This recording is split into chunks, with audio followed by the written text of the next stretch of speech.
कोल्हापुरातील राधानगरीमधल्या नरतवडे गावच्या खासगी निवासी क्लासेसमध्ये अल्पवयीन मुलीवरती अत्याचार, क्लास चालकाच्या वडिलांनी हे कृत्य केल्याची माहिती। आरोपी सध्या पोलिसांच्या अटकेत। अंतरवाली सराटीमध्ये मनोज जरांगे पाटील यांची आजपासून पुन्हा एकदा आमरण उपोषणाची हाक। मराठवाडा मुक्तीसंग्राम दिनाचं औचित्य साधून जरांगेंचं उपोषण। गणपती विसर्जन झाल्यानंतर चाकरमान्यांचा परतीचा प्रवास सुरू। कोकणातील सर्वच रेल्वे स्थानकांवर प्रवाशांची गर्दी। कोकण रेल्वेवर धावणाऱ्या हॉलिडे एक्सप्रेसलाही चांगला प्रतिसाद।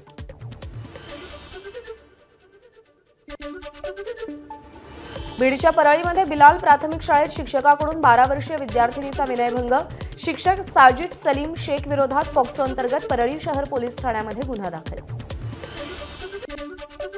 गणेश विसर्जनासाठी मुंबई महानगरपालिका सज्ज। मूर्तीच्या विसर्जनासाठी 204 कृत्रिम तलावांची निर्मिती, तर भाविकांच्या सेवेसाठी 12,000 अधिकारी आणि कर्मचारी तैनात।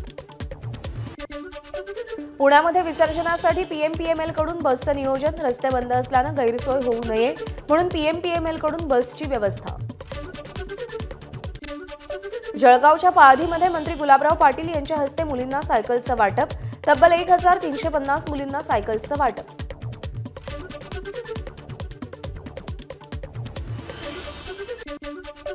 यवतमाळमध्ये चोरट्यांकडून वीजवाहक अॅल्युमिनियमच्या तारांची चोरी। यामुळे वीज पुरवठा खंडित होत असल्यानं चोरट्यांचा बंदोबस्त करण्याची शेतकऱ्यांची मागणी।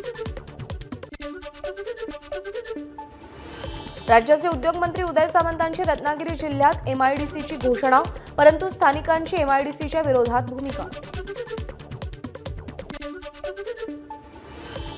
नागपूरमध्ये सर्वच नैसर्गिक तलावांमध्ये गणेश मूर्तीच्या विसर्जनाला नागपूर महानगरपालिकेकडून बंदी। फक्त कृत्रिम तलावांमध्ये विसर्जन करता येणार। नांदेडमध्ये लाडक्या बहिणींशी संवाद आणि साडी वाटपाच्या कार्यक्रमाचं आयोजन। मात्र लाडक्या बहिणींची साड्या घेण्यासाठी झुंबड। गोंधळ झाल्यानं आयोजकांनी कार्यक्रम बंद केला।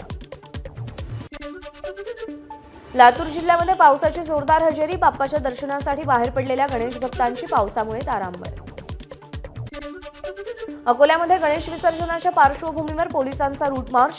विसर्जन सुरळीत पार पाडण्यासाठी पोलीस सज्ज।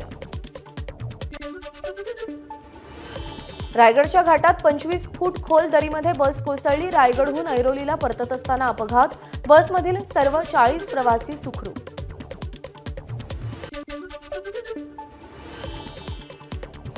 गोंदियाचे पालकमंत्री धर्मराव बाबा अत्राम यांच्याकडून पूरग्रस्त भागाची पाहणी। 4000 हेक्टरपेक्षा अधिक शेतीचं नुकसान झालं असून तात्काळ पंचनामे करा, अत्राम यांचे निर्देश।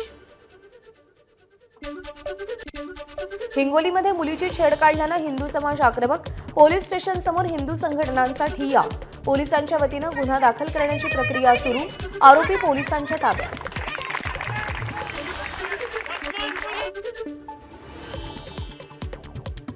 धनगर आणि धनगर एकच आहेत असा जीआर काढण्याचा निर्णय घेण्यात आलाय। मुख्यमंत्र्यांच्या उपस्थितीत बैठकीनंतर शंभूराज देसाईंनी ही माहिती दिली आहे। एबीपी माझा, उघडा डोळे बघा नीट।